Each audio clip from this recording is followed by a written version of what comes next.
How do we go about changing someone's nature? Okay. First of all, as a kid, when I was about 15 or 16, I asked all those questions you're asking now. So I said to myself, how can you make a world of uniformity, bring all the nations together? The social customs, their concept of God is different. They may have 10 wives, you believe in one. How do you bring them together? And I said the most difficult 3 words in my life. I don't know. I really didn't know. I thought, how can I do that? So I said, don't try to design a global civilization until you understand what you're talking about. So I got confused. I started my own thinking is talking to yourself. Yes. If I say I'll see you Saturday, take the kids in, and he said I can't see you. See, so it's talking to yourself. There's nothing magical. So I talked to myself and I said, how do you know your system will work? It sounds good on paper. You sound like, it's my own language, a utopian. So I got a book from the library years ago, and it was called 125 Utopias and Why They Failed. Yeah. To me, that was very important to read. And I read that book, and I came up with something slightly different. I felt that I had in my day a thing called a Victrola. You wind it up and the record would play. And I was thinking within those terms, and my age, like 94, I've seen so many changes that I couldn't accept the notion of utopia. If I designed a very good city, that's the best I know up to now. But I know that that new city would be a straitjacket to the kids of the future. Yes. They'll design their own cities. So if you made a statue of me in front of that city, you hold back the future. If you have a laptop, which I'm sure you may have, okay, a laptop is not the best that can be. It's the best we know of up to now. Yeah. 10 years from now, the laptop will be smaller, lighter, faster, everything. You can't freeze anything, or you can't use the word utopia because it assumes you've done the ideal civilization, and to me that's ridiculous. Anything I design can be surpassed. Yeah, of course. Even in the history of my own work, I keep changing things. Okay, but I have no fixed notion. All the visions of the Venus Project I've seen, they look beautiful. They are stunningly well-designed worlds. But it seems like a lot of the people that I've spoken to, not yourself yet, I'm speaking to you now, they see a world without greed, without fear, without murder, without governments, without police forces, without investment bankers. How do you attain that if there's such a thing as jealousy, even a thing like that? Or terrorism. Someone might want to blow up. Sure. Yeah. I met many different people in my travels, and I try to explain what jealousy is. See, they don't define their terms. If you ask a particular person, what is your conclusions now in life that you're 70 years old? Because, well, I'm a nature lover. I believe in letting nature alone. I think nature is a wonderful thing. I say, you mean you like hurricanes, earthquakes, which killed thousands of people? That's nature too. Being ruthlessly honest, there are some aspects of nature that preserve life and some that are dangerous. A rattlesnake is natural, a cobra is natural, and an earthquake is natural. And meteors falling on the earth is natural. So I'm not a nature acceptor. There's some aspects of nature I like, other aspects are detrimental to human beings.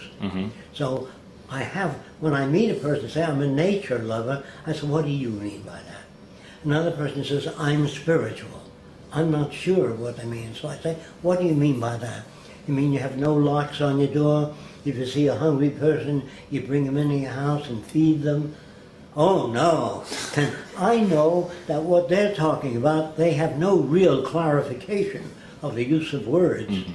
And then I begin to get confused because I want to know what the other person means when he says, I believe in social design. I'm a socialist. I say, or I meet another guy who says, I'm a communist. I said, how would you prevent corruption under communism? I don't know. I said, how would you house the millions of people that need housing? I don't know. Then just say, tell me more about what you believe in. They have no information.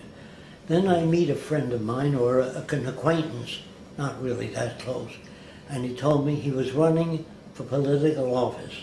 I said, I'm so sorry to hear that. Well, yeah, He didn't get the message. he didn't Of understand. course he didn't get. He said, what do you mean by that? I said, as politicians, I've met many of them in Washington. And I said, how would you stop cars from hitting each other? I don't know. How would you increase the agricultural yield without exhausting the soil? I don't know. Or what do you know about the physical world? Well, I guess I'm not technical. I said, Okay. you understand that everything we have today, your cameras, your car, your airplanes, your communications are all technical. And if a politician is not a technician, I don't know what they can do. I really don't know what they understand. I said, when you fly in a commercial airliner today, you don't have to call the pilot and say you've been flying at an angle. Straighten up. He knows the business. The navigator knows how to get to where you're going. And it's all done by some branch of technology. So, is technology the answer? No. It has more answers than non-technology. Okay. Be good, be kind. What do you mean by that? So to me it means that everyone should have access to a relevant education. All people all over the world need clean air, clean water, arable land, and a relevant education. Relevant means no advertising, no lawyers, no businessmen, no investment bankers, people that have the ability to make food grow, take care of physical injury. Those are the real people. I don't know of any other kind of people, but there are people called philosophers, which sit back and meditate on their navel or go into a room and free their mind of all kinds of thought and come up with wonderful answers. What is needed in the world is peace and harmony. How do you attain that? I don't know. If you don't have a method of solving a problem, they say, I don't know what you're talking about, Jacque. So I said, well, if I had anything to do with it, with the running of a nation, I would take down signs, drive carefully, slippery when wet. I put abrasive in the highway so it's not slippery when wet. There's other signs, school district, 14 miles an hour. The power output would be 14 miles an hour. So you can step on the gas all you want to. And it says dangerous school children crossing. I designed a gadget that looks like this, and when a kid presses the button across the street, he can't go across until the red light goes on and the pavement turns up like that. It's like a cone. And so no car can hit a kid. That's how I say I care. I don't know what it means. I believe in peace and harmony and goodwill. I understand the language, but I know it has no backup. Sure. So the Venus Project differs from other projects in that when I said to myself, how are you going to change people? I said, I didn't know, so I joined the Ku Klux Klan. Did you know about that? No, I didn't. In Miami. Did you? And I dissolved it in a month and a half. There were 32 members, including the head guy. After that, I joined the White Citizens Council. They hate foreigners. So I joined by identification, so they identified with them. But I always worked on their leader. And I dissolved it in 1 month alone. Then when I came back to New York from California, I asked a lot of people, well, who are the most backward people in the area? Yeah. They said the Arabs. They said they still believe the earth is flat. So I said to them, I said to myself, I'm going to see if I can dissolve that group. But before I did, I found out who the leader was. His name was Elbaz. I called him on the phone. I said, Elbaz, can I come and talk to you? I know his dialect. He said, you are Arab? That's the way he spoke. I said, means yes in Arabic. I speak many little bits of language, German, French, a little bit. So what I did is I asked Elbaz if I can see him. He said, from where your father he born? I said, Lebanon. He says, come and saw me, means come and see me. So he said to me, when I get to see him, alone, he said, you believe the world is round? I said, yes. In his country, that means that's ridiculous. Then he held his hand up like this, and he pointed to his head, telling exactly what he did. He said, if the world is round, man fall me down here. All the water, he fall me down from the world. So he said to me, you saw what I'm telling you? I said, yeah. So I gave him a balloon. I brought the balloon there, and I rubbed it with fur real fast. And I put some cornflakes in his hand and told him to hold his hand 10 inches away from the balloon. Do you know what happens to the cornflakes if you rub it with fur? I don't. Electrostatically, they move up and adhere to the balloon. It's called static electricity. Yeah. So his jaw hit the pavement after the cornflakes went all over the balloon. I didn't fall off. He said, world, he magnet? I said, yeah. Ah. And he explained that to all the others. So you showed them some An evidence. hour and a half. Yeah. And I turned them around. Okay, let's, is it Don't okay if turn I... people around with logic. Doesn't work at all. Evidence. That's what they like. Well, for him, what he considers evidence, not what I consider evidence. Then I thought in the Bible it said, honor thy father and mother. My mother was a racist and a bigot. She hated foreigners, Japanese, blacks, and I brought a Japanese kid home one day. She said, I don't want that kind around. So I used reason, you know, as a dummy. I was a kid, I thought reason is the bridge. Didn't work at all. No. So I said, if you can't get to your mother, you can't change the world. You want to know how I changed the Klan with my mother? Sure. Okay. I befriended a guy named Lou Merlin, who was head of the Klan in Miami, that group. And he had a war surplus store. You know what that is? If you don't understand. Yeah, Army-Navy store, yeah. Yeah. So I used to buy lenses. And he said, what do you do with the stuff you buy? I says, Lou, you're welcome to come to my lab and see what I do with it. And I did different optical devices. And he said, you're a smart guy. I said, what do you think of the Klan? I said, it's a great organization, but it doesn't go far enough. See, if you attack, it doesn't work. No. He said, what do you mean it doesn't go far enough? I said, Lou, after he visited my lab, he respected me. And here's what he said, will you come on down to the Klan and talk to our boss about what you're doing? I said, Lou, they wouldn't listen to me, you know. He said, I didn't want to listen to you. You're a smart guy. I said, Lou, if you can do that, that'd be fine. So he said, I want you to listen to his Jacque. He knows what he's talking about. Because he was impressed by things I showed him. I can tell you what I showed him, too, later on, if you want to know. Anyway, he said to me, after I talked to his guys a little while, I tried to talk to them about animal training, because they're interested in dogs. They hunt a lot. So I showed them some films I did on a bunch of animals that I had trained that sit at a table, and I bring food there. It's real, and they eat it. Then I said, before I worked on animals, I worked on insects. I'd paint formic acid on a tin can, put an ant on, the ant would follow the formic acid. Forever. Never say, hey, I've been here before. He'd never walk off unless I painted the formic acid off the can. And then I know that most insects respond to sounds, chemicals, light. Then I worked on animals. My greatest difficulty was snakes. In conditioning snakes, I didn't even know how to start. This is when I was a kid.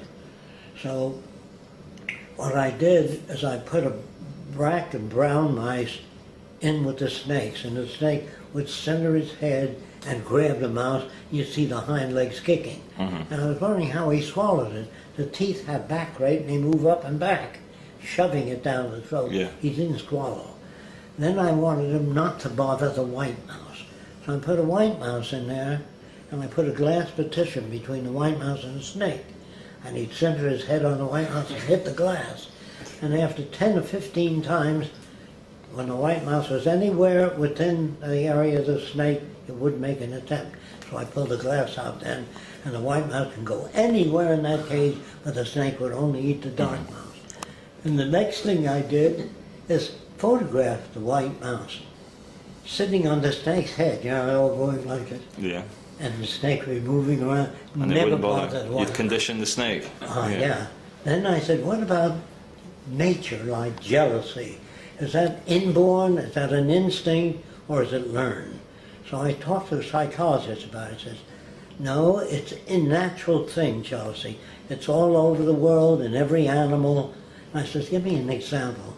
He said, well, if I reach for my cat the dog growls, particularly if I put it on my lap and stroke it. So I said, is that what you mean by jealousy? He says, that's what I mean by jealousy. That's an operational definition.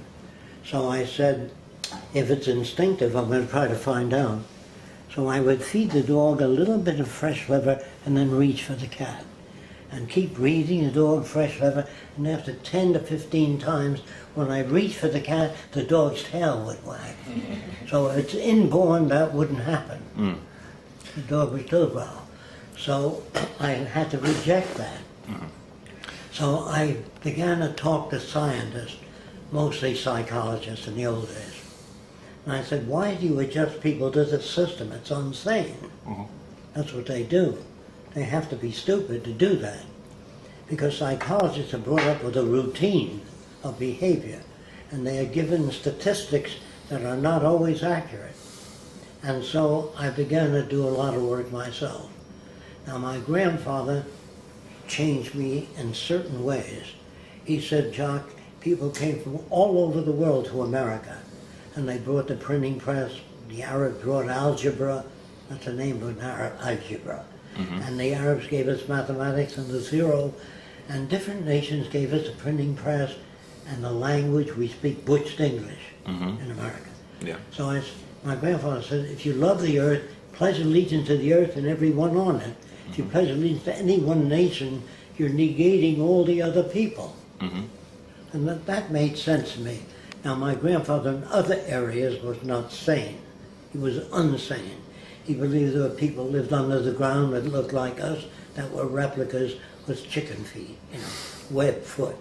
So there were certain areas of my grandfather's behavior that made sense. Yeah. So in school, I refused to pledge allegiance to the flag. Apparently, the teacher I had at that time didn't like that. She grabbed me by the ear, dragged me all the way down the hall to the principal's office. I was only about 14 then. And she said to the principal, he doesn't want to pledge allegiance to the flag. So the teacher looked at the principal, looked at the teacher and said, you're excused, you can go back now. And he put his arm on me. He says, why don't you want to pledge allegiance? Everybody does. I said, everybody once believed the earth was flat. It doesn't make it flat. Somebody said, what do you think of American history? I'm giving you the guts of what changed me. Mm-hmm. I said, well, everybody in the history books says the right thing and does the right thing and doesn't sound like real people. They make mistakes, they have errors in judgment, and they don't have any of that in the history book. Everybody looks right. So he said, well, what do you think of the teaching we do in school? I said, when a teacher says to a child, that's wrong, there's no information in that language for a child to work with. Well, that's not what I told you. There's no information in that. Mm. So I said, what is information? I said, if a child spells cat with a K, say you're very close, draw the two letters that are close and change the K to a C. But don't say that's wrong, because it has no... He says, I'm going to have to call your mother in. So I says, oh, I'll do what you have to do. So my mother comes in crying, the usual, what did he do? She's going like that. And he says, he didn't do anything. Well, we really have no place for him in our schools. So I said, oh my God, what's going to happen to him? He says, I don't think you have to worry about that, because I'm going to take him to the bookstore and buy him whatever books he wants to read, and let him read what he wants to read in school. I'll rope off the area. But I want him to come to me once a week and tell me what he's reading and why he's reading that. So I'll have to tell you a little bit about other bits before I continue. Sure. Can I? Yeah, of course, yeah. Okay. We've got plenty of time. Well, I wanted to know how airplanes fly as a kid on this thin substance. I could not understand it. So I asked my mother and father and my relatives. They had no information. So I finally went to the library and got out a book called The Wright Brothers. And I was very anxious because for years I wanted to know. I opened that book with great anxiety. And it starts out, it was a sunny day in May and Mrs. Orville Wright was hanging clothing on the line. I didn't want to know that. That bothered me. And I had to go through the whole book was sunny day in May. And near the end of the book, they killed a pigeon, and they put wiring in its wings to keep him out there. And they moved the wings up and back to find the center of gravity and launched it. And that was information. And when I'm back to school and I look at the books, most of them was Sunny Day in May. A lot of bullshit and little information. So I began to read and scratch the bullshit, the Sunny Day in May, and look for substance. So I was able to read more substance than Sunny Day in May. Then he died in about a year and a half after he set that up, and they took away that privilege. So I played hooky. I didn't go to school for 6 weeks. One day I came home and the truant officer was sitting on my doorstep. He said, "You Jacque Fresco?" I said, "Yes." "You haven't been to school for a month." I said, 6 weeks. He said, "That's right." He said, "What do you do when you're not in school?" I said, "I go to the library and I read what I want to read. I go to the Museum of Science and Industry and look at what I want to look at." He says, "Do you hang out in gangs? Do you use drugs?" I said, "No, I'm not interested in that." He asked me, "What do you do at home?" I said, "I have a little lab. It's not very elaborate." He said, "Can I see it?" I said, "It's under a condition that you don't tell my mother who you are, because she would become hysterical." Yeah. He said, "I agree." I shook hands with him, and I showed him my lab. Then he said, "I can't say you're wrong, you're not doing anything bad." He says, "You can do me a favor if you want to." I said, "What kind of favor?" He says, "Show up Monday, just to show that I did my job, and you can play hooky all you want to." So I liked the guy. He was a nice guy, and I did that, and I never went back to school. I began to hitchhike toward California. Why? Because airplanes dropped pamphlets. They said, "Come to California, there's lots of jobs." And I couldn't get a job. My father couldn't get a job. This is during the Depression. The banks failed. They paid off a new home. They didn't pay it off. They made down payments and several payments. When the banks fell, they couldn't continue the payments. 15 million people in my area were sleeping in every empty lot. That was the beginning of social conscience. I looked at store windows. There were phonographs. You know, the old thing you wind up. There were all kinds of things available, but they didn't have money. They were good people. They made shacks. And at the same time, I had read there was going to be a bonus march on Washington by the veterans of World War I. That's years after the war. The government promised soldiers $600, but they didn't have the money at the time to give these millions of guys $600. So they marched on Washington with their uniforms, medals, crutches, wheelchairs, and they were sleeping in every empty lot around the Capitol. Well, I was a kid in Washington watching that, and General Douglas MacArthur, I don't know if you ever heard of him, he was a captain then. He said, the Senate said, "Get those guys out of here, it doesn't look good." So he ordered them to leave, and they said, "Not until we get our bonus." So he had his troops throw tear gas at them. And that bothered me, no end. Well, they were tear gassing soldiers. Yes, tear gassing veterans. Yeah, because wanted their bonus that the government promised them. Yeah. And then I said to myself, this shit's got to go. It would look very bad to me. Yeah. Because there was stuff around. Farmers grew food, but people didn't have the money to buy it, so their crops were rotting away. And I noticed at that time it was a depression. Now, you'll have to take my word for it because you weren't around then.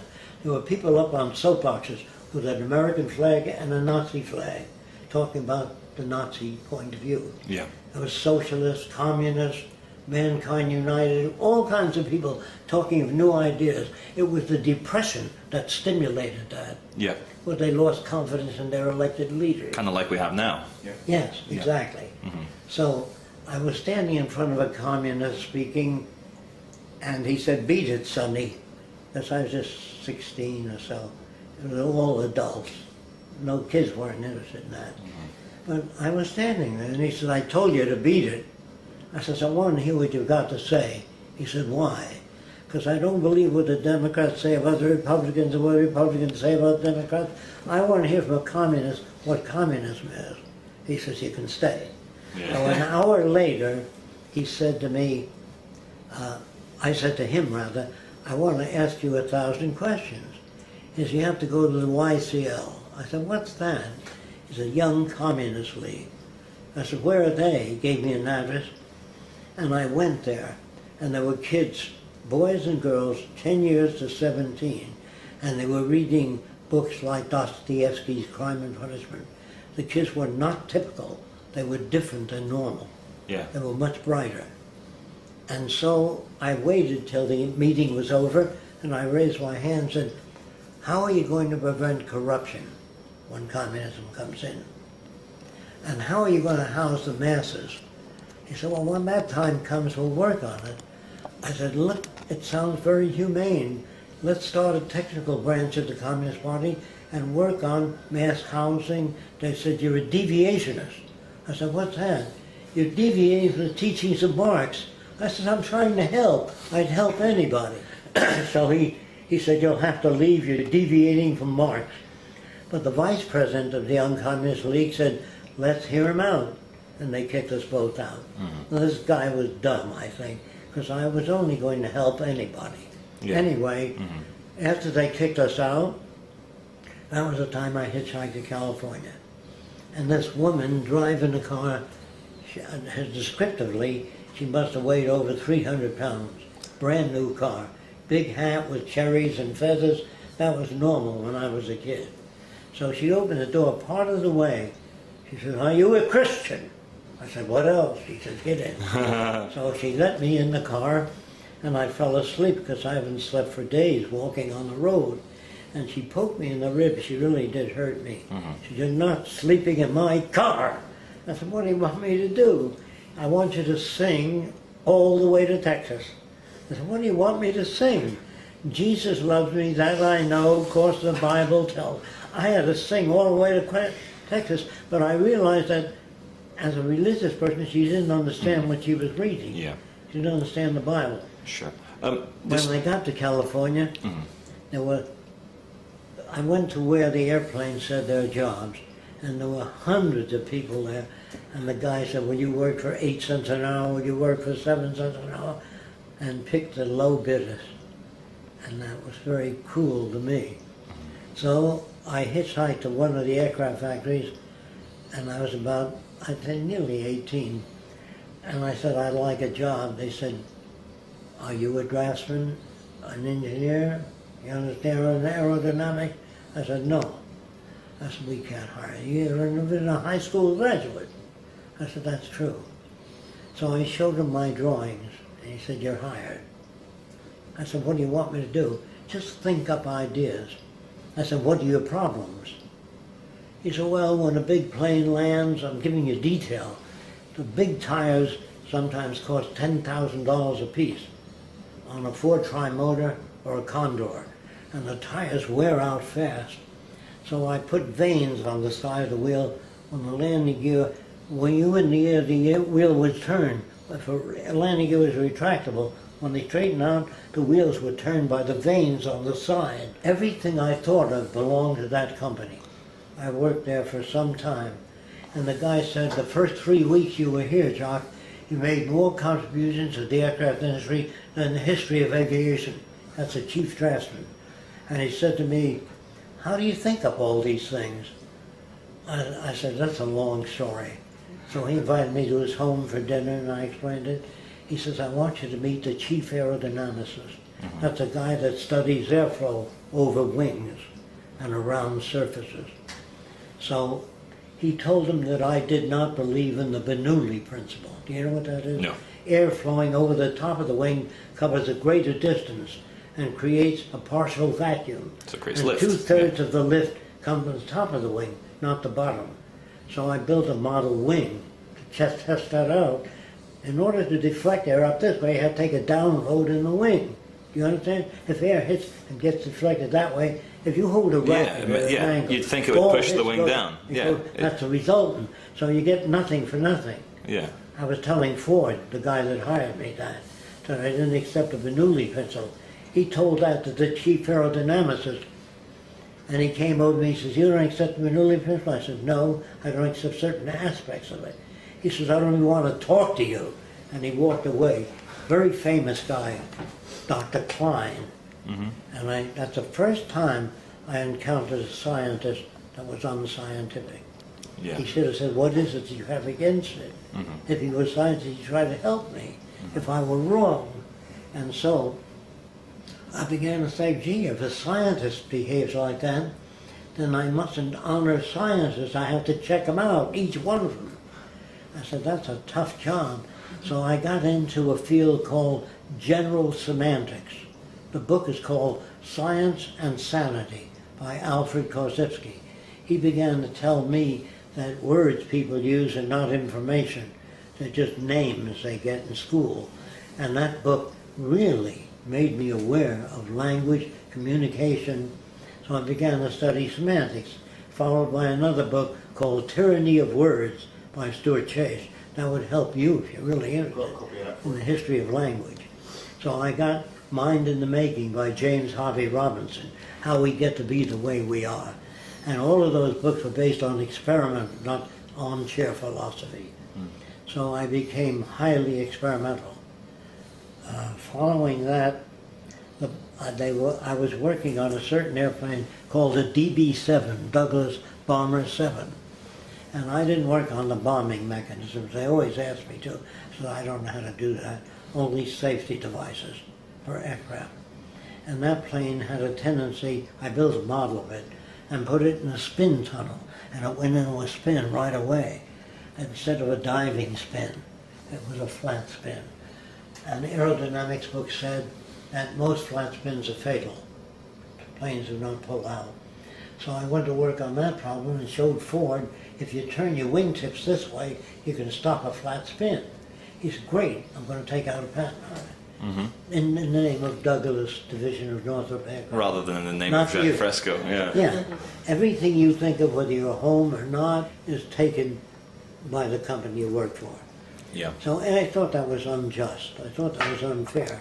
I never got an increase in pay or anything. Eventually, it went into a flat spin. And Ford said to me, we're in now. We both were asked to resign. You understand? Yeah. Because the establishment would have been held responsible. So I was looking for justice. I thought it was unfair. And then I realized there's no justice, that free enterprise ships things out because it costs less than making it here in America. That cigarettes kill people, but the government gets a good piece of the action. That means they didn't care for people. That was the evidence I had. And whiskey and all that junk food, which goes out to people, and then the artificial contamination of plants by genetics without long-term testing. That was dangerous, to genetically alter a plant where you could grow things organically, but never a mono plant system. You have to have mixtures of different plants that reinforce one another. So I began to turn away from commercial agriculture, commercial science. You understand? I was interested in science, but they were owned by corporations. Scientists made nuclear weapons. A guy named Albert Einstein wrote a formula, and he helped. And Szilard and Oppenheimer worked on the atom bomb. And in the Bible there was something useful. It said, cast ye not pearl before swine. You know what that means? No. Don't give people things that they're not ready to use intelligently. So technology became a lever of the armed forces and government, where they worked on killing machines, because they were patriotic. In Germany, the German scientists, some of them left, but most of them stayed and made weapons. In Italy, the Catholic engineers made airplanes against America. In America, the American Catholics made planes. And the priests used to dip their stick in holy water and bless the airplanes in the wartime. Whereas in the Bible it says, thou shalt not kill. Yeah. Love thine enemy. Turn the other. I always thought the irony of having priests and chaplains in the military was I'm just delicious telling you irony. My background, which I think you ought to know. Yeah, absolutely. I just didn't come up with these ideas. No. So the way I was raised, I was forced to encounter those things. Yeah. Thank you. Like you've seen quite a few things in your 94 years. So I need to ask, you know, one of the bogeymen of the whole truth movement is David Rockefeller. You and him are the same age. What is the secret of your longevity? There's no secret. There's just a lot of work to do, and I don't think in terms of eating to live. I eat. Yeah. And I like certain foods, and I just like other foods. But I was an organic vegetarian for years, until I read a book by Chunder Bose, which I never heard of. Good name, Chunder. Sir Jagadish Chunder Bose. He's from the Bose Institute in India. He went to the science convention in England, and he explained what he was doing, and they laughed him out. He was a plant physiologist. And years later, some British scientists went to his lab, and they found out what he was doing was because what he was doing is so radical. He took some living tissue and stretched it across 2 terminals. He put a candle on it underneath it to see if he could register pain. And he had no oscilloscope in those days, but he had everything projected on the wall by a mirror, which moved very slightly, but on the wall he got the patterns of an oscilloscope. I see. And he said that copper wire showed the same reaction as living substance. So he had difficulty when first said, what between life and non-life? He said, well, the sun is inorganic, but without it, all the plants would die, and man eventually would die, and all the animals, and that's inorganic. So he failed to separate the organic from the inorganic. They're all part of a common chain, and his book was so different that it changed me, and I saw cancer on rabbits, vegetarians, trees, dinosaur bones. I began to look into things. Then I said, what about the things that are beyond science, the physical, the metaphysical, the telekinesis, you know what that is? Yes. Moving objects without touching them. Yeah, which George And Lucas so touched many upon. people that believed in that. I said, Jacque, why don't you check that out? And I read about a guy named, I forgot his name offhand, but anyway. Astoria. And he was from, I think it was from India, and he said he never used a telephone. He has the power of telepathy. And he said he never used a telephone in his life. He can always read a human mind. So I said, if he can do that, to hell with science. What am I busting my butt for? It takes a long time. So we brought him, I and about 10 other people brought him from India to America. And I said, sir, if you can read my mind just once, I will shout it from the highest towers and tell everybody about it. Yeah. He says, well, I do it all the time. So I said to him, if you're going to read my mind, do you want a full moon? What are your major options? Yeah. He said, no, any time. So I says, do you want me to face the east or west? I wanted to give him the best conditions. Yeah. So he said, no, just think of something. I said, what if it's technical? He said, well, I won't use the terminology you use, but I will describe the event. I said, that's fair enough. But before that, I noticed him working with people. He was talking to a woman about 78 years old, and it says there was a death in your family, either 3 months or the past 3 years. There's always a death in the family when you're 74 years old. You know what I mean? Yes. So he seemed to me he was working with probability. You know what I mean? This Astoria guy who was working that with doesn't probability. mean that he can't do that. No, but they can't prove it. Yeah. Now, so let me tell you what I did. I pictured a little white mouse, due to my background, eating an elephant, not getting any larger, and walking out of the building. If there's telepathy, if he gave me that He answer, figured that out. Yeah. I'm convinced. Yeah. But he didn't give me an answer. So I thought maybe that didn't work that time. Maybe he can really do that. So I then pictured a carpenter's saw made of metal. Can you picture that? Mm-hmm. With 2 legs. And it walks into the forest like this. Uh-huh. And a tree looks at the saw, and the tree cuts the saw in half. That's outside of probability. You know what I mean? If he got that, there's telepathy. Yeah. He didn't get it. He didn't get anything I thought of. But he did, when a young girl came on, there's only 6 questions or so. Why don't I have as many dates as my sister? You know, and he'd give a typical story, but he never did any real mind reading. No. He did work with probability. And when the girl leaned forward, he was on the right track. She leaned back, he changed the subject. Then I met another couple that said they do telepathy every day, and had them come over to my home. And I said, would you mind demonstrating it? The guy said, no. He said, I want you to go from your own books, bring out 6 or 7 or 10 movie actors or 10 presidents. And he says, don't even whisper the name, just point. And I point to James Fillmore. Mm-hmm. This was the first time I ever met the guy. I said, now you call this guy in England Mr. Throckmorton. You know this story? I called Mr. Throckmorton in England. He said, I see a president with 2 puffs of hair on the side, and his name is James Fillmore. And I pointed to a movie actor, I think it was Gary Grant, if you know who he is.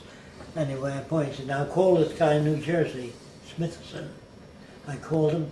He says, I see a tall, skinny actor, an Englishman named Gary Grant, right away. That was the best I've seen up to then. Here's how it works. Before I went out to investigate that, I read everything I can on show business, mental telepathy. Hundreds of books at the library, and you can get them at Magician Society. So you're not qualified as an investigator unless you know something about the field first. Here's what I found out. He has a friend in England named Throckmorton. If you ask Mr. Smith, he's got a list. Smith means Gary Grant. Johnson means this actor. So the way he tells his president depends on the name you ask for. Do you understand that? Mm-hmm. Or not? Yes. By the way, I want to tell you, there was a friend of mine who was an engineer, and he said there's a Reverend May Taylor in California that has a church called the Church of the Living Dead. That's a name, I don't know. So she goes through the whole audience, says, you had a son killed, what a real accident, February the 8th. Right down to everybody in the audience. And so I went to that church, because if that's true, then my system is limited. Mm-hmm. So I didn't sign the guest book. When you enter, you can sign the guest book. Now that's what they do with a lot of telepathists, soothsayers. When you sign the guest book, they say, have a seat, they go back, see if they got anything on you. You go to the Hall of Records in a small town. You had a brother killed in order to be elected February the 4th, and they build a record from the Hall of Records. So when you come in and say, when you sign the guest book, the minute you sign, they go back to see if they have information on you. Mm-hmm. So I just want to tell you why. So I didn't sign the guest book, and she went over everybody in the church and skipped over me. But that doesn't mean that you can't do that. So I asked 10 friends of mine to go to that church and sit separately, but don't sign the guest book. I want to check her out if she's real. And she skipped over those 10 people. So what conclusions can I draw? You understand? Mm-hmm. Reverend May Taylor made millions. Okay? Mm-hmm. And I didn't like what I saw. Now the guy that sent me there was sincere, but he didn't know how it was done. Then 2 priests came to my seminar, and they said to me, Jacque, the trouble with you is you want to work in the material world. There are things beyond the material world. So there was a woman in Palm Springs, California, that had the power, they said, of telekinesis, moving things without touching them. I was call her and ask if I can come there. And the priest said yes, and they did call, and she said yes. I said, ask her if I can check it out while it's happening, because I really want to know if it's true. I don't come as a skeptic trying to disprove it. I wanted to know. Yeah. So she says, of course. I went to the Hall of Records before I went to her house. Her father was a magician. Mm-hmm. Her husband, rather. He died 10 years ago. Now, normal people will visit you for a while. But if your wife dies or you're alone, then they diminish the visits. Mm-hmm. That was statistical. Yeah.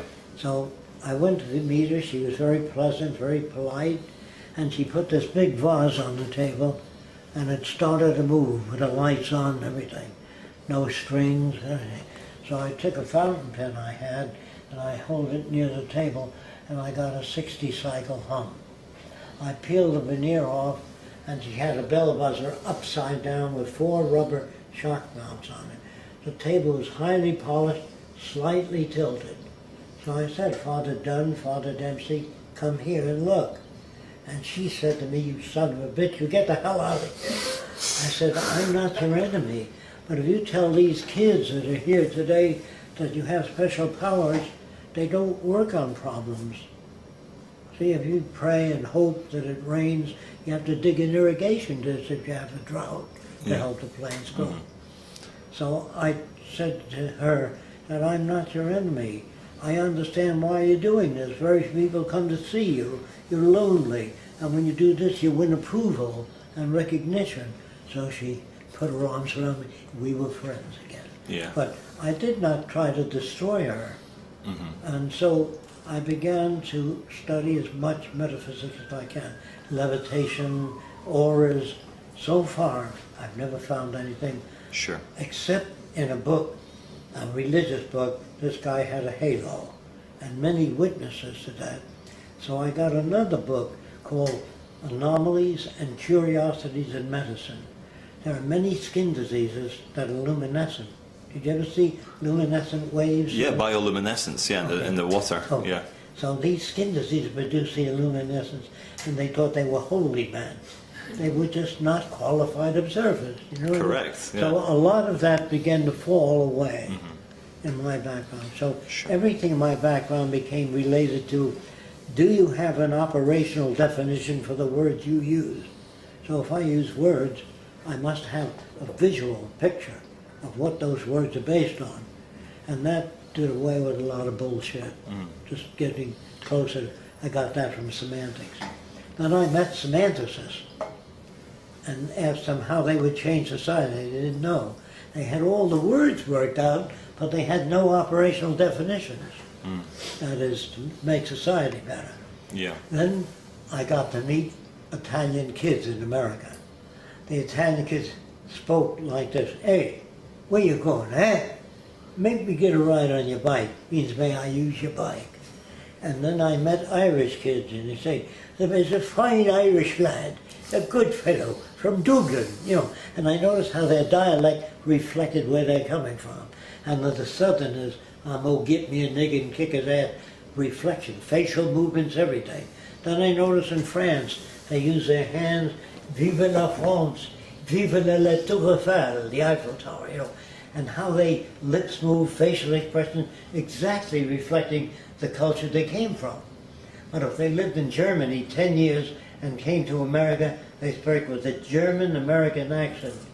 Gott in Himmel means God in heaven. Yeah. And I noticed their facial expressions, language, and if they came from a certain area of Spain where the high people in the court, one of them lisped when I spoke, that all that Spanish had lisps in it. Yeah, they all came from that So that meme that came through. I began to understand the impact of environment. Yeah. That's what. How do you know there is no genuine people that can sense things people can't sense? So I would ask them. A person would come to me and says, I belong to a new group, well educated, higher consciousness. I said, what is that? Well, we're people that we have evolved far beyond the average person. So I said, are you a member? The guy says, yes. Are you a member of the higher consciousness? They said, yes. I said, where's your kidneys?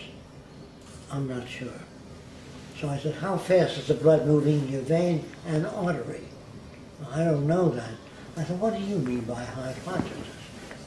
If I can't check it out, how do I know what higher consciousness means? I know what he thinks he means. Yeah. He doesn't. So anyway, I went to Trinidad because I read in a book that they can walk over red hot coals by state of mind. I said, boy, if man can do that, you put meat on fire, it cooks. And if you can have a state of mind where you can walk over red hot coals, I want to know about it. I went to Trinidad because there was an Indian colony, and I read that they can walk over red hot coals. So I went there, and they do burn these coals until they have an ash, a white ash, 1.5 inches thick, and they don't walk over red hot coals. They move pretty fast over the ash. Over the powder so ash, yeah. I walked over, the same thing. Yeah. And another guy came to me with a long needle, a crocheting needle, pulled his skin together and ran it right through his face, too. He says, I don't feel pain. So I had a friend that was a doctor there. I said, this guy claims he can control his pulse rate, make it faster, slower, just by thinking. And the doctor said he's doing that. So I churched under his arm. He had a cork ball. By pressing on the cork ball, it weakened his pulse.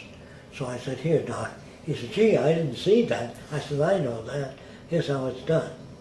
Do you understand? Yeah. Before you try to investigate anything, read everything you can. Get information. Because it's information that is closer to reality. But let's come back to the Venus Project. First of all, why did you name it the Venus Project? Oh, because I used to call it socio-cyberneering. Socio-cyberneering. Yeah, which means the application of science and technology to the betterment of all the world's people and the restoration of the environment. Okay. As long as you had separate nations, you're going to have trouble. Okay. Why Venus? Because later on, we went looking for land to build an experimental center. And I found some land in Venus that was not sprayed with poisons, toxic things on plants. Venus, Florida. Venus, Florida, yeah. Okay. Nobody Sure. could pronounce the word socio-cyberneering, and it was before cyber became well-known and popular. So Yeah. we named it the Venus Project. Okay. We lived in Venus, Florida. How did you meet Peter Joseph? Well, Peter Joseph ran Zeitgeist film, and a lot of people wrote him. After the film, they said, okay, what you say is interesting and informative, but what do you do about it? How can you change it? He said he didn't know. Roxanne sent him a copy of the book I wrote called It's a World Without Money. The best that money can't buy. Yes, it's And about a he- world that doesn't use He money. found it extremely significant, and he came right out and started filming, and a year later, he put out Zeitgeist's Addendum. And he says from now on, he's going to talk about the Venus Project. Because what he talked about was valid, but it didn't offer people any solutions. And all the Venus Project deals with is how to accomplish this, that, surgery, whatever. I designed thousands of surgical instruments, electronic and mechanical, safety devices for aircraft. Why do so many people on the internet worry that there's a connection between Aldous Huxley's Brave New World and the Venus Project? Because they never investigated the Venus Project. They think that it's machines that I want to use to run everything. That isn't true. Here's where they get that from. A pilot, when I was a kid, used to look out of an airplane and say, I'm about a mile high. Then some engineer invented Doppler radar. It goes down on the ground, back up, and tells you you're 5,400 feet, 20 inches off the ground. No human can do that. So I'd like to substitute that for aviators' decisions as to height. I don't want the machine to take over. I just know I'd rather use that. And in San Francisco, it gets so foggy you can't see 3 feet in front of you. So they found out with infrared cameras they can photograph the runway. So a pilot using infrared can see the runway if you use infrared cyberscope. And that, to me, became extensional. Now, you have to understand that word. Technology, to me, is extensions of human attributes. Without a microscope, you can't see the way things are. You can only see the way they are relative to your receptors. But with a microscope, first time I saw things under a microscope, what looked smooth looked like hills and valleys. So I said, what's it really like? And the guy blew it up again, and it looked like slivers. So I said, well, yeah, but what's it really like? That's a stupid question. Depends on your receptors. With an electron microscope, you could see particles floating around each other, in which I thought I was looking for truth. He says, man can't see truth. There are radio waves here that you can't see, billions of bacteria on the table you can't see. So he said the search for truth is done by people that are sincere, that have very little technical knowledge. So my vocabulary began to change, and my attitude about a truth seeker.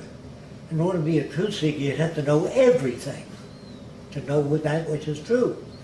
So it became a ridiculous thing. And then I met a lot of people, read a lot of articles about a young lady that was about to get in an airplane.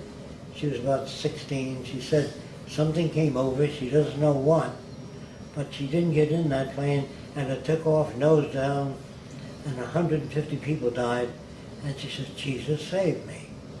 So she was going to speak at the Hollywood Presbyterian Church. This was 40 years ago. So I went there, and she was telling the congregation how Jesus saved her. All the feelings that came over her. And they all said, Amen, God bless you. So I walked right up to the pulpit. I was not a member of that church. I said, he didn't want you, he wanted 150 people. That was just to show them, you know, the little girl, that she was self-centered. So that I waited outside the church to see if it affected anybody. And they shook my hand. They said, I'm so sorry, I used to think that way too. Which is good. I didn't want anybody. Like, 4 of your kids were killed in a car accident and one wasn't. The mother said, Jesus saved him. It's just where he was sitting in the car in relation to the impact, you know what I mean? Okay. So I began to think, why are there car accidents? Why can't we put a proximity device on a car? So if a guy wanted to run into you, he couldn't, because the proximity device would turn on your brakes. Then about 9-10 months ago now, there was an experiment in information retention. And computers at that time could retain 1,000 trillion bits of information per second. No humans can do that.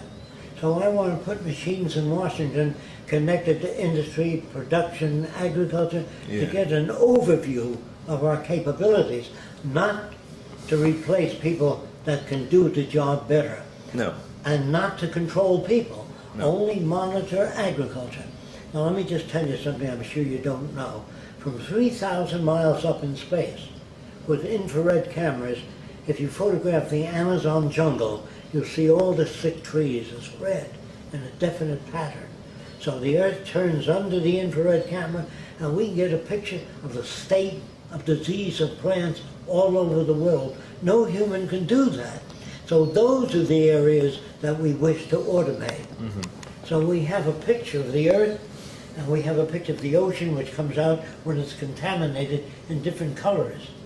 And we can see contamination, death of the reefs all over the world. No human can do that. People think that they're going to be taken over by machines because they think of it in terms of this society, the monetary society.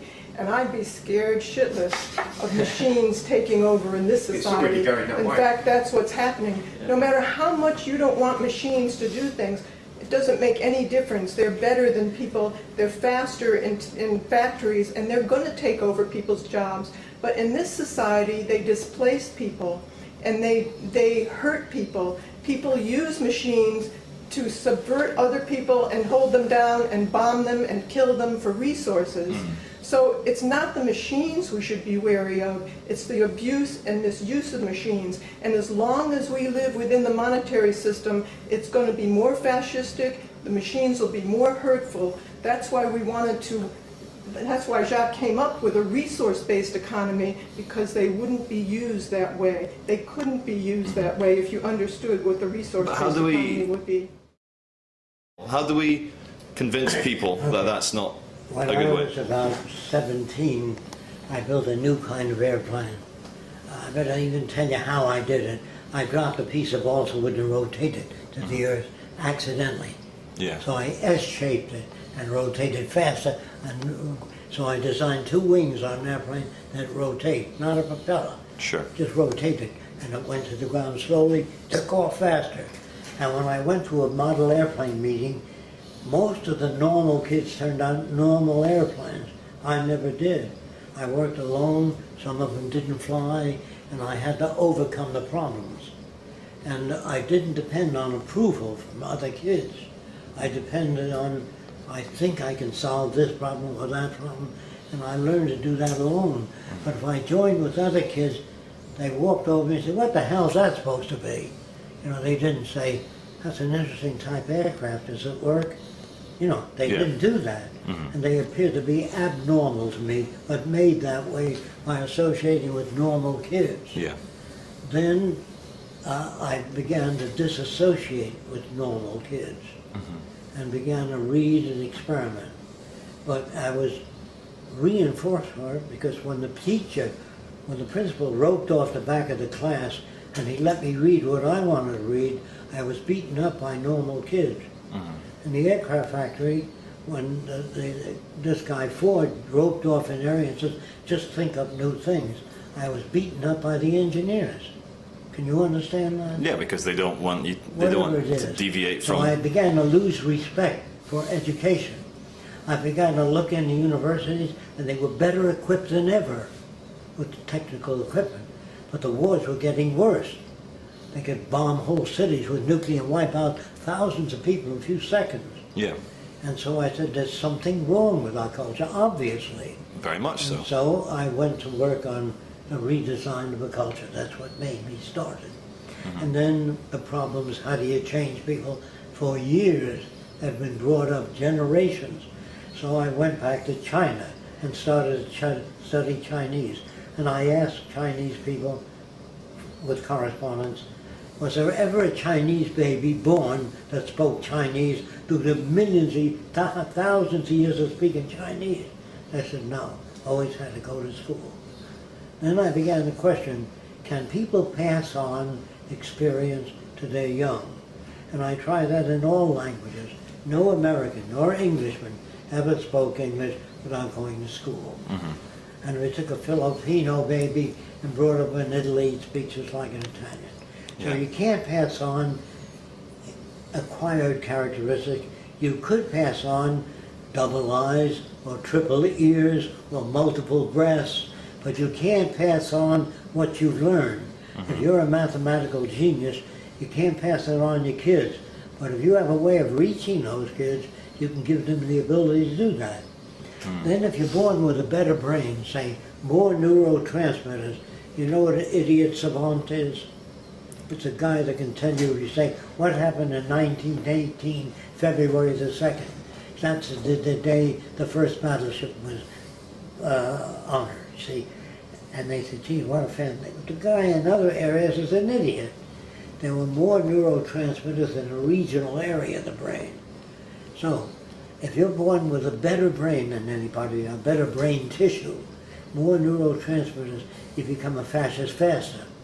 But the brain has no mechanism for telling you that which is relevant or irrelevant. That's based on experience.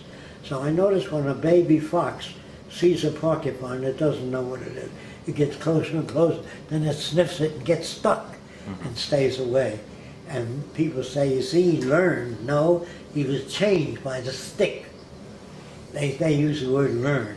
An old man's walking around and says, man will never fly. Then the plane flies over. He says, I've changed my mind. He didn't change his mind. He was changed by events. Say there are some very rich families or dynasties which do run things in international finance or politics. You've got the Kennedys, the Rockefellers, the Rothschilds, just to take the bigger examples. How these people, to me, obviously love power. They love, like Chairman Mao, Mao Zedong said, I agree with you. They love power. How would we convince them to have a more egalitarian society? I had a friend named Henry Berliner. He owned the Berliner Joyce aircraft factory. And during the Depression, I went to see him, and the government agents came over, said, we're taking over the factory. He says, why? You haven't paid taxes for 3 years on it. He said, I have no orders for airplanes. Take the fucking factory. It's not doing anything. And that's what happened in the States. Chevrolet failed, the banks failed, and we gave them, the same people that created the problem, money. We bailed them out with public funds, educational funds, and that tells you who runs the country. Obama did the same thing. So I'm telling you that that will not change things unless General Motors shows you a blueprint of a new car, better than the Toyota, better mileage. Then if you bail them out, you got a definite return.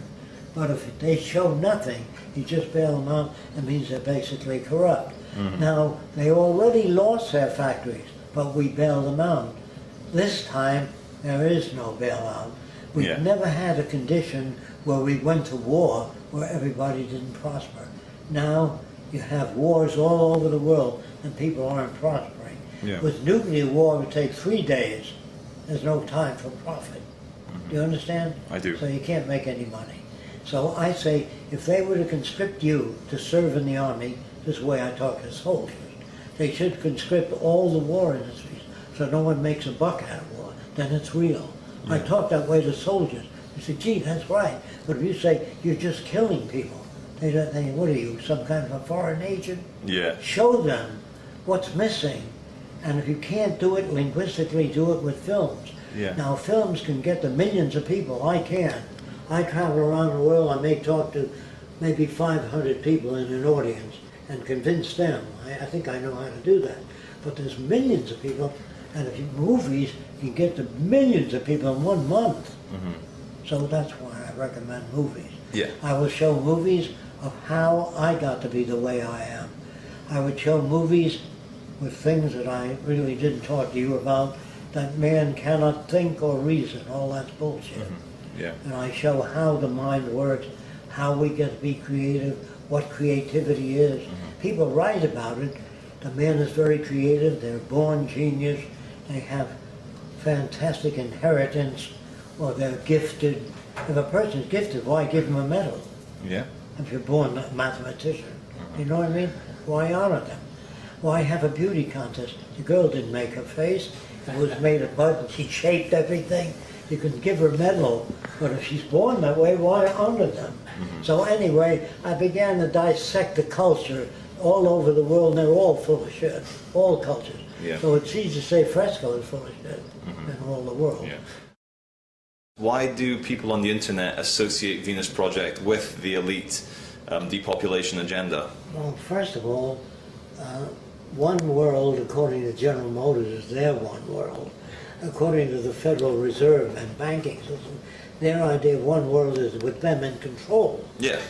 See, that's the world that a lot of normal people don't know enough about the Venus Project, so they always liken what I say to communism or socialism or fascism. They'd call me everything. Now, communism uses money. Communism has banks, it has armies, navies, prisons, police, and government. We don't have any of those things. It seems to me, I'm trying Jacque. to tell you fast what the difference is. How do we make 7 billion people in the world see the same thing? When we went to war with Nazi Germany, we sent Lindbergh to Germany first, because he was honored as first man to fly the ocean. I don't know if you know much about him, but anyway, he came back and he had this to say to the Pentagon. They are turning out 3,000 planes a month in Nazi Germany. We had 600 first-class fighting aircraft. That's all we had. So the government sent special agents to all the aircraft factories and said, expand your factories to twice the size. We're going to be at war with Germany, Italy, Japan, and Spain. So we needed expansive production. So the aircraft factory owners had a board meeting and they said no, because after the war we'll be stuck with big factories, no orders for airplanes. The answer is no. So the government says we'll pay for it. That's public funds.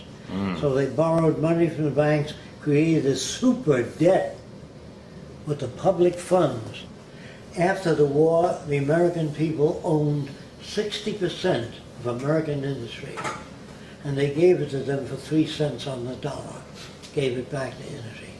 Public doesn't know that. It's not in our school books. Yeah. As long as they don't know, what are you, some kind of foreign agent? Yeah. They got mad at me. I personally, Jacque, I think civil society, because it is untenable that it will go on to the future, I think it will collapse. Yeah. My vision of the future is we will all fight it out. There will be a giant World War III, for better words, and God help us all. I don't believe in God, but God help us all. I know. And I think we've gone, since the agricultural revolution, I the think what wrong you're way. just saying has a higher basis of probability than the Venus Project. Yeah. But I can't accept that. But the reason why I You think... understand that? I understand. I can't accept it. So I'm going to do everything I can possibly do and Roxanne and the people that support it to change people. If it fails, it fails. I'm not an idealist that thinks the Venus Project will be accepted by people. That I don't know. Yeah. It doesn't take everyone to make this happen. Most people want to know what's in it for me. And if things did collapse, if there was a group of people that can initiate the Venus Project in some way, and the Venus Project's about making things abundant and available for people. And if they see it's a higher standard of living for them, they would most likely accept it after things crash and they can't eat and they don't have any place to live and they have no job. Yeah. Well, we all know that to make big change, it's so much easier after chaos. Yes. Like in Hurricane Katrina, the companies went in there, privatized all the schools, no problem. But if there wasn't a direction to work toward, if there isn't another alternative, and I don't see any other alternative out there that's updated with our science and technology for the benefit of people, not for the benefit of industries and corporations as it is today, but for the benefit of people and the well-being of the environment, then we're not going to make it. We'll turn right into fascism. So the more that people understand this direction, that there is another direction to work towards, and not people who misunderstand it and thinks that the Rothschilds or one world government has, it's funny to us that it's because it's so much the opposite. They haven't looked into it at all. Then we might have some chance of some kind of sane, sustainable future. Sure. Yeah, the Venus Project would seem appealing, but would people in the Venus Project be happy if I took all the people back into the jungle and lived away from your society? Like, is it possible for there to be two ways? The jungle, there's so many people on Earth today. I think that you're trying to ask a deeper question than that. Who makes the decisions in the future? Yeah. Who decides which way people ought to live? The carrying capacity of the environment. You know what that means? Yeah. If an environment can support so many animals, if the altered environment by earthquakes, the water goes into the ground, most animals will die. So we study the carrying capacity of the earth and how many people do we have on it. And if we do use all the earth's resources, can we wipe out poverty? Can we build hospitals instead of digging up nickels and dimes for medical research? So far, up to now, we still have more than enough resources, even with all waste and war. Now, if you take the cost of World War II, I'm talking about bombing England, bombing Germany, flattening it out, 400 ships on the bottom of the sea, thousands of millions of dead people, and just take the money that it cost to fight that war. You could have housed everybody on Earth, wiped out the slums all over the world, built hospitals all over the world. There's something wrong with our culture. There's something wrong with all your bullshit mathematicians that are always doing higher plane mathematics. That's why I don't like this guy in the wheelchair that is interested in particle behavior. If you were a scientist, why do people kill each other? Yeah. Get out of that goddamn field. I don't give a shit about whether the planet moves and oscillates in an orbit while the world is going to hell. Yeah, let's get our priorities right. Yeah. Yeah. Does that answer your question? Yes, it does. Our problems now. Yeah. And I don't want to go to the moon, because if we start going to other planets, the next war will be out there.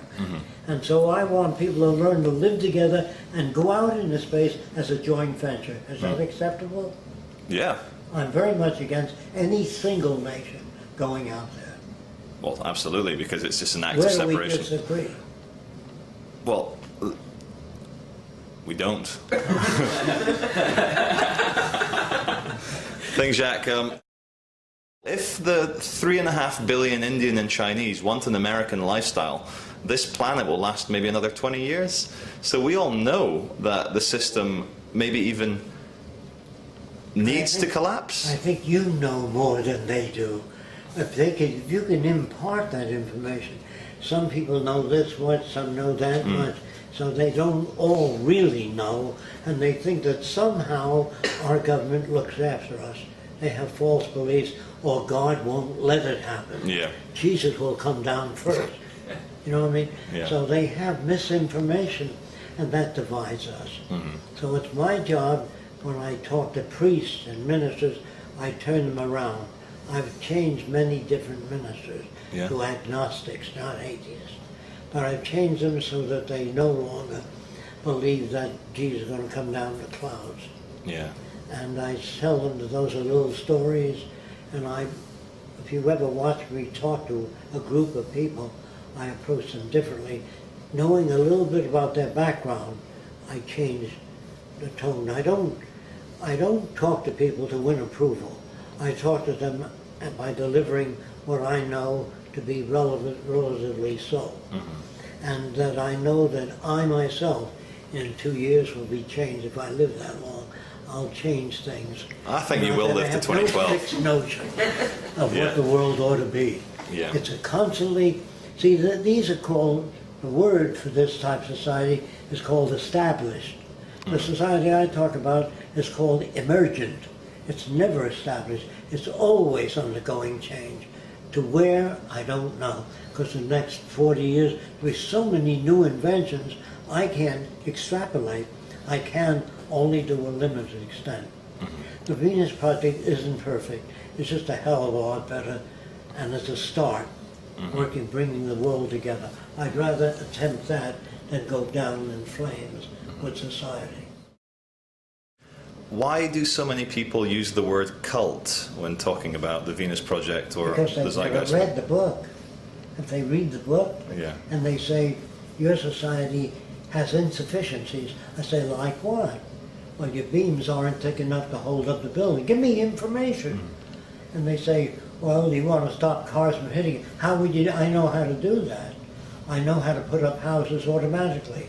I designed one of the earliest prefabricated houses. It was exhibited at Warner Brothers Studios.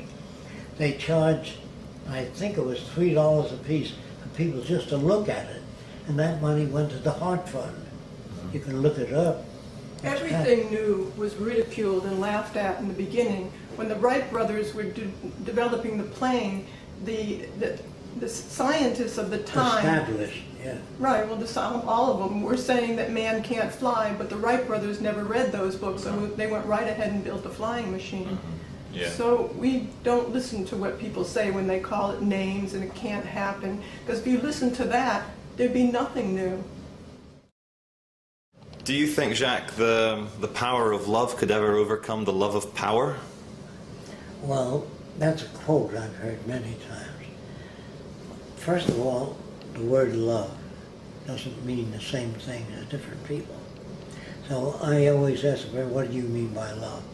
I'm going to tell you what that love will crash and a new word will come in. It's called extensionality. If you meet a person with 6 arms, you might say, what the hell's that? He says, I can pet a dog, eat soup, strike my back, and shake hands with my brother-in-law. But people don't do that. They, I know something I'd like to do with my spare hand. Whilst all that. Okay. So the point is, when people use the word love, they use it in the context of the civilization and experience that they had. Yeah.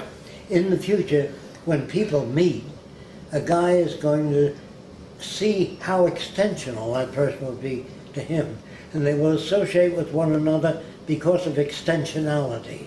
Meaning, if you met people that taught you how to grow food faster, healthier, how to live healthier, if you realized what they were doing, you would tend to associate with people that were extensional.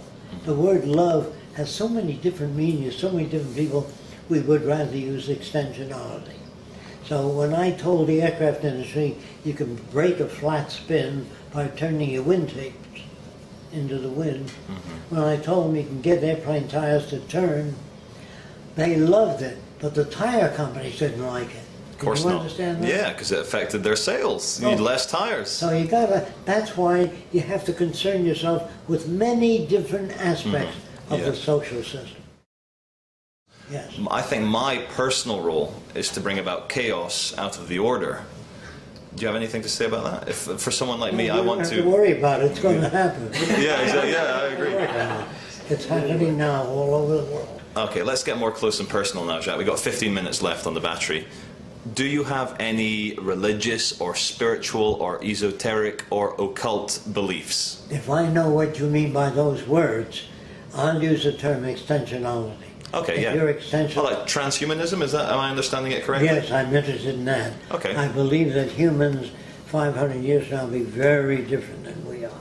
So different that we won't make the history books of the future. We're so low grade and primitive. Yeah. Many people would argue that we used to be. I don't like what I'm saying, but Yeah. that's the way it seemed. You asked me. Why do you not like what you're saying? Well, because I wish they would have been reasonable enough to make the transition without all the suffering. Yeah. They're not. So I hope this film puts many people, makes them calmer about you guys, because I agree, the world is fucked. Yeah. Yeah, it's fucked. And the Venus Project offers something which we could do after it collapses, because I think, are we both in agreement, Jacque? It needs to Well, collapse. people get mad and they say, why do you wait for the collapse? Why don't you do it now? It's impossible to I do it can't. now. Yeah. But yeah. we're working takes- on it. We're not just sitting around and waiting for the collapse. What's No. important now is to educate people. Let's do a positive Before the alternative, a workable Yeah. alternative. And it takes a lot of education because it is quite different in every area. Sure. I asked you about any religious, spiritual beliefs. You said extensionality? And you know what I mean by that? Yeah, yeah. The microscope is an extensional device. When I first met Einstein, I said, do you believe in truth? He said, what do you mean by truth? I said, well, this is smooth, I said. And he put it under a microscope. So this is Einstein, you and meant? it looked like that, yes. And I said, gee, is that what it really looks like? He said, no, he blew it up more. It looked like slivers. So he said, if you lock your frame, naked eye vision, this is smooth. Yeah. But to an insect, this is rough. To a germ, it's mountainous. So I said, what's it really like? He says, that's a stupid question. We can't see what things are really like, only what they are to our receptors. Yeah. I said, I didn't understand you. He said, well, the dog can hear 30,000 cycles in sound. The best humans can do is 22 cycles, 1,000 cycles per second. Yeah. He said, sharks can detect 1 ounce of blood at 5 miles in the sea away. No human can do that.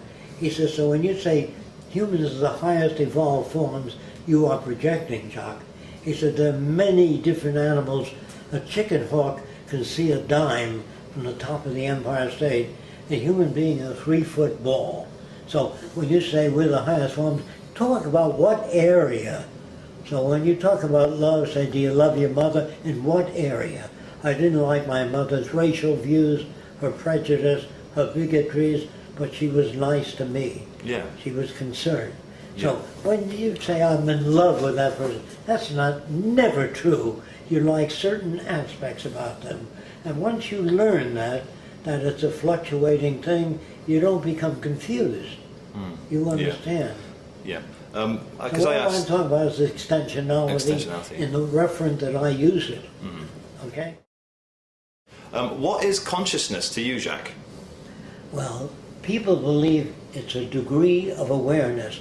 That animals don't say, I'm alive, I'm living on Earth. How interesting. And if you show a cannibal a wristwatch, open the back, he'll say, look at those fantastic gears. He can't. He doesn't even have the association. Doesn't care. So when he looks at a watch, he grins. Yeah. That's all he does. He says, nice. And he'll wear it around his neck. Yeah. Never use it as a timepiece. So people, depending on their background, do not see the world you see as you see it because lack of extensionality in their education. They're educated to serve the institutions they're brought up in. They're not educated to what you call think and reason, go beyond that. We try to do that with every human being.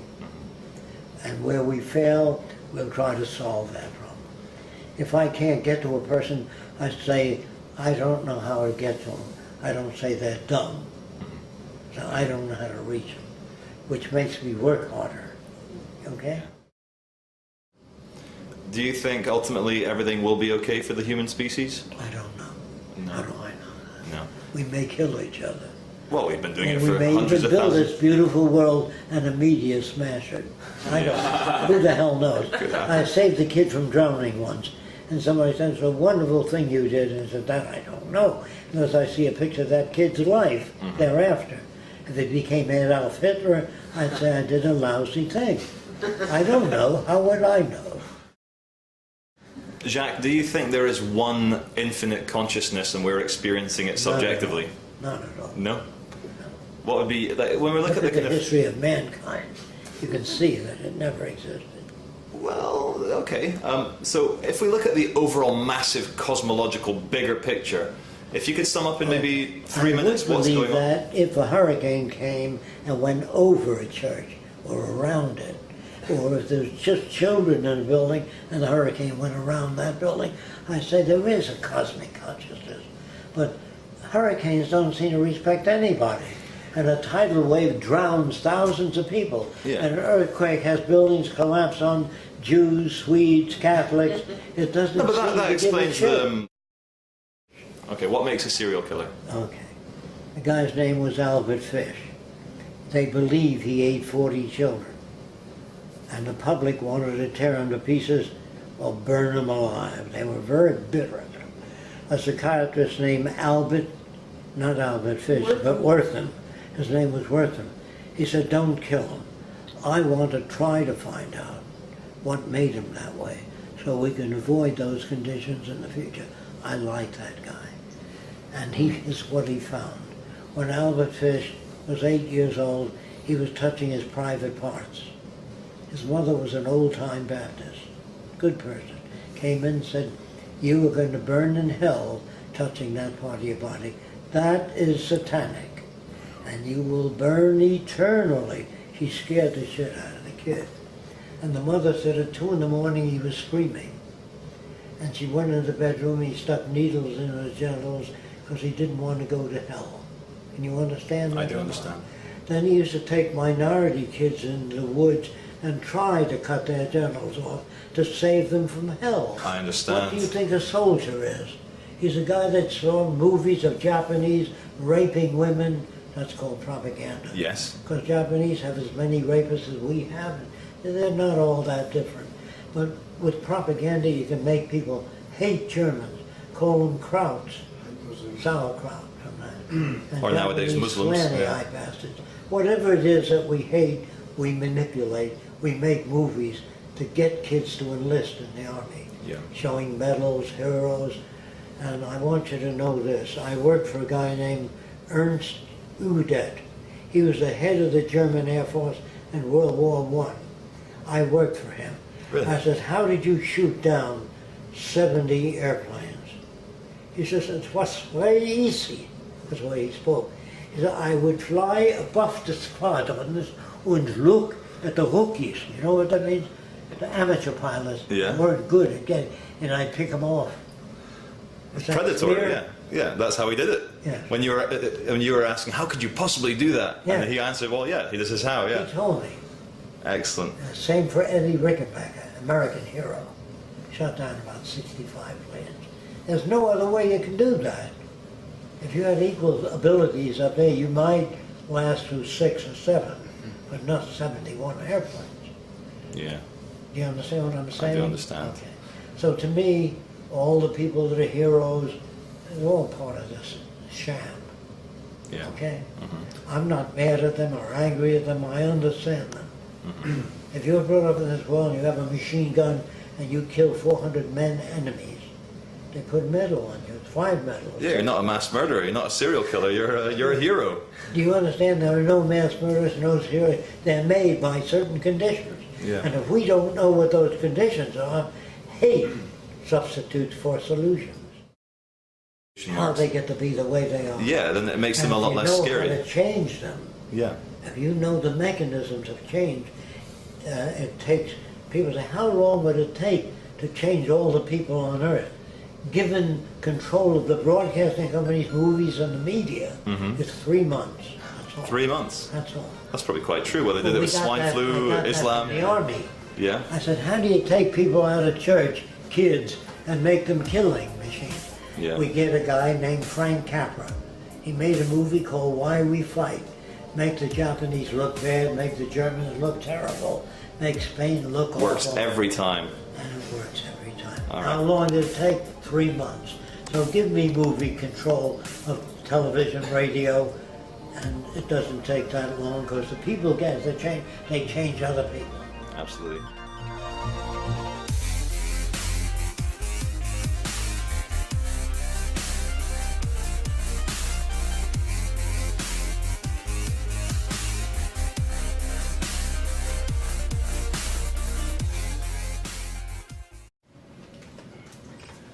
How do we go about changing someone's nature?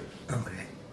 First of all, as a kid, when I was about 15 or 16, I asked all those questions you're asking now. So I said to myself, how can you make a world of uniformity, bring all the nations together? The social customs, their concept of God is different. They may have 10 wives, you believe in one. How do you bring them together? And I said the most difficult 3 words in my life: I don't know. I really didn't know. I said, how can I do that? So I said, don't try to design a global civilization until you understand what you're talking about. So I got confused. I don't my own thinking is talking to yourself. Yes. If I say I'll see you Saturday, take the kids in, and he said I can't see you. See, so it's talking to yourself. There's nothing magical. So I talked to myself and I said, how do you know your system will work? It sounds good on paper. You sound like, it's my own language, a utopian. So I got a book from the library years ago, and it was called 125 Utopias and Why They Failed. Yeah. To me, that was very important to read. And I read that book, and I came up with something slightly different. I felt that I had in my day a thing called a Victrola. You wind it up and the record would play. And I was thinking within those terms, and my age, like 94, I've seen so many changes that I couldn't accept the notion of utopia. If I designed a very good city, that's the best I know up to now. But I know that that new city would be a straitjacket to the kids of the future. Yes. They'll design their own cities. So if you made a statue of me in front of that city, you hold back the future. If you have a laptop, which I'm sure you may have, okay, a laptop is not the best that can be. It's the best we know of up to now. Yeah. 10 years from now, the laptop will be smaller, lighter, faster, everything. You can't freeze anything, or you can't use the word utopia because it assumes you've done the ideal civilization, and to me that's ridiculous. Anything I design can be surpassed. Yeah, of course. Even in the history of my own work, I keep changing things. Okay, but I have no fixed notion. all the visions of the Venus project I've seen, they look beautiful. How would you increase the agricultural yield without exhausting the soil? I don't know. Or what do you know about the physical world? Well, I guess I'm not technical. I said, Okay. you understand that everything we have today, your cameras, your car, your airplanes, your communications are all technical. And if a politician is not a technician, I don't know what they can do. I really don't know what they understand. I said, when you fly in a commercial airliner today, you don't have to call the pilot and say you've been flying at an angle. Straighten up. He knows his business. The navigator knows how to get to where you're going. And it's all done by some branch of technology. So, is technology the answer? No. It has more answers than non-technology. Okay. Be good, be kind. What do you mean by that? So to me it means that everyone should have access to a relevant education. All people all over the world need clean air, clean water, arable land, and a relevant education. Relevant means no advertising, no lawyers, no businessmen, no investment bankers, people that have the ability to make food grow, take care of physical injury.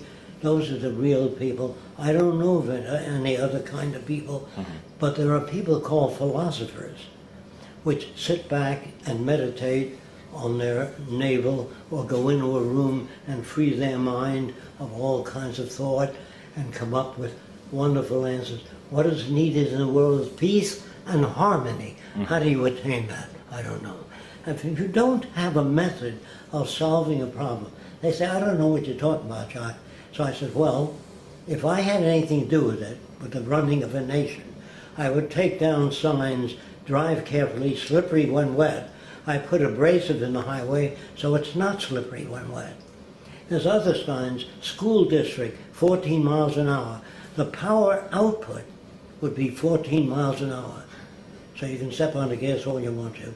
And it says dangerous school children crossing.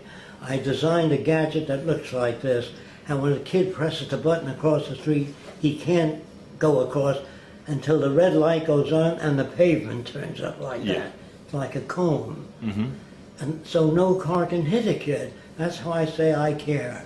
Mm-hmm. I don't know what it means. I believe in peace and harmony and goodwill. Mm-hmm. I understand the language, but I know it has no Okay. backup. Sure. So the Venus Project differs from other projects. They are stunningly well-designed worlds, but it seems like a lot of the people that I've spoken to, not yourself yet, I'm speaking to you now, they see a world without greed, without fear, without murder, without governments, without police forces, without investment How do you bankers. attain that How- if there's such a thing Yeah. as jealousy, even a thing Yeah. like that? Or terrorism, someone might want to blow up. Sure. Yeah.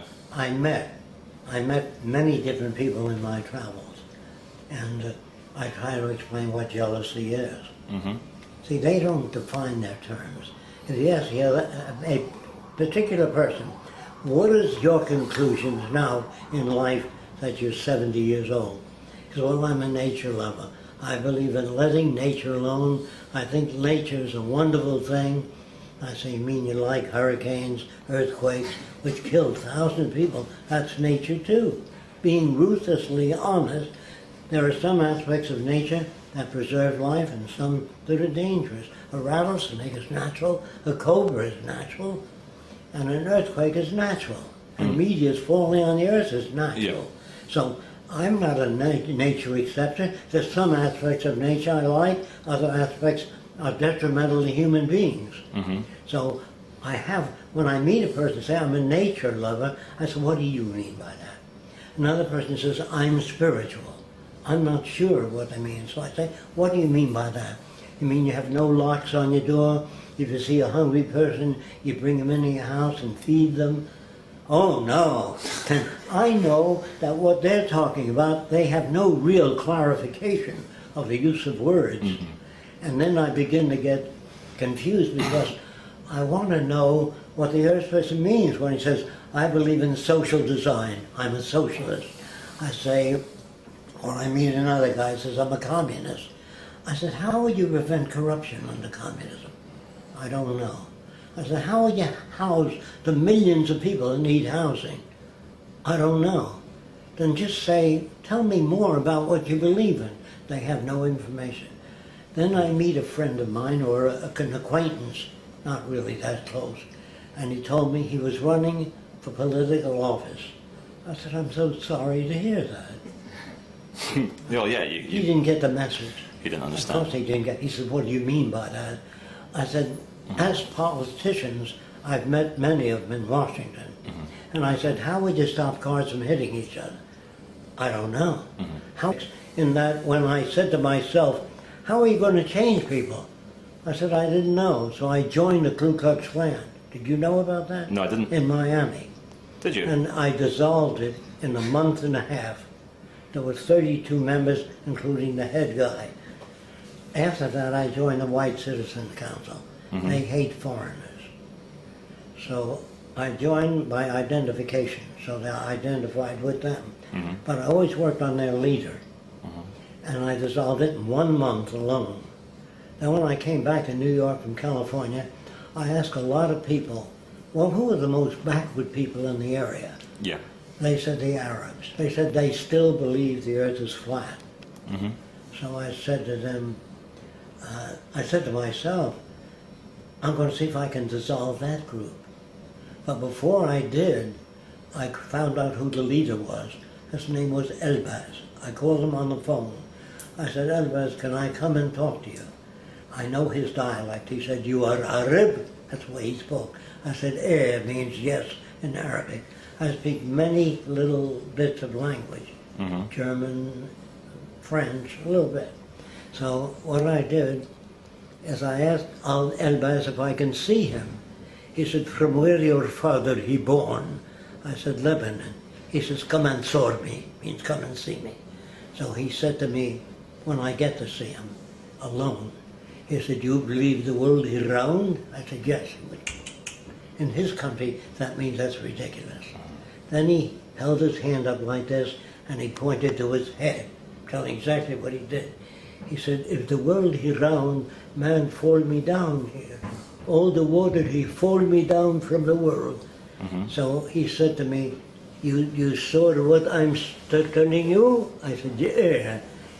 So I gave him a balloon. I brought the balloon there, and I rubbed it with fur real fast. And I put some cornflakes in his hand and told him to hold his hand 10 inches away from the balloon.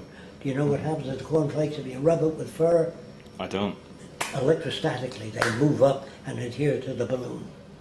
It's called static electricity. Yeah. So his jaw hit the pavement after the cornflakes went all over the balloon. I didn't fall off.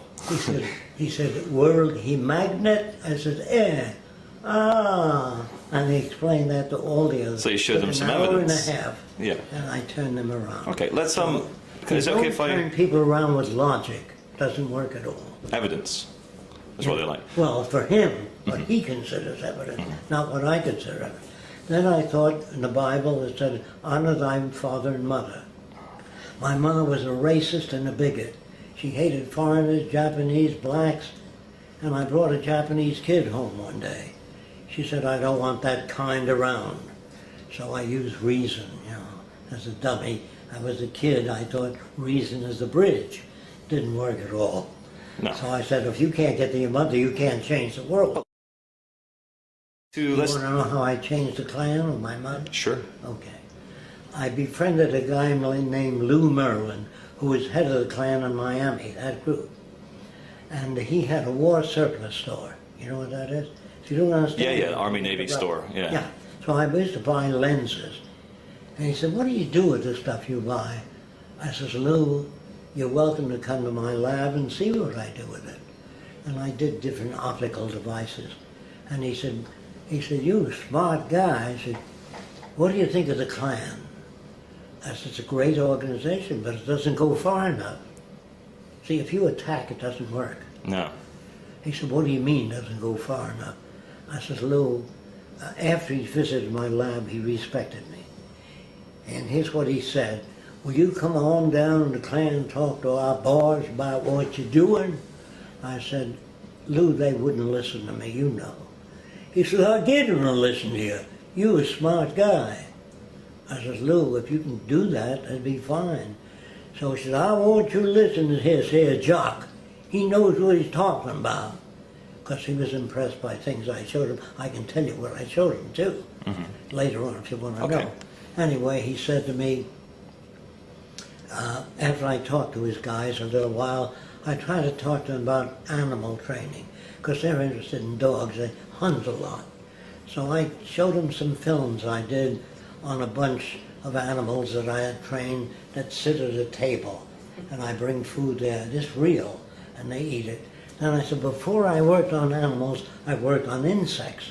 I'd paint formic acid on a tin can, put an ant on, the ant would follow the formic acid. Forever. Never say, hey, I've been here before. He'd never walk off unless I painted the formic acid off the can.